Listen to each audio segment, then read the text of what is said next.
S'agissant de l'enjeu de la gouvernance mondiale, que peut-on encore espérer de la gouvernance par les institutions internationales et quelles réformes pour le Conseil de sécurité de l'ONU notamment? Alors, vous posez une très belle question. Pourquoi? Parce que vous montrez qu'il y a un dilemme aujourd'hui. Est-ce que le monde va se réformer par le haut, c'est-à-dire un changement des institutions, ou par le bas, c'est-à-dire une transformation des sociétés et des jeux d'acteurs? Ce que je vois depuis le début des années 70, c'est que les institutions et les réformes institutionnelles sont bloquées partout. Elles sont bloquées au niveau des États, elles sont bloquées au niveau des régions, elles sont bloquées au niveau du système multilatéral. Formidable blocage.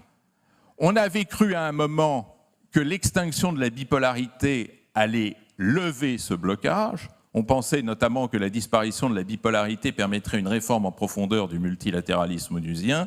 Vous voyez à quel point ce n'est pas le cas. Jamais les institutions multilatérales ont été à ce point bloquées. N'oubliez pas qu'on pouvait encore modifier les institutions onusiennes du temps de la guerre froide, où on a procédé à un premier élargissement du Conseil de sécurité. Aujourd'hui, tout est bloqué.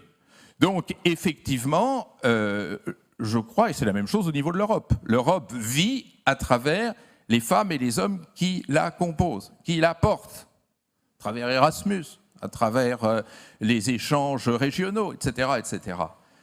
Niveau institutionnel, blocage complet.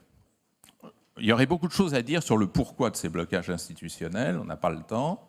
En revanche, effectivement, ce blocage institutionnel surévalue le rôle des régulations sociales.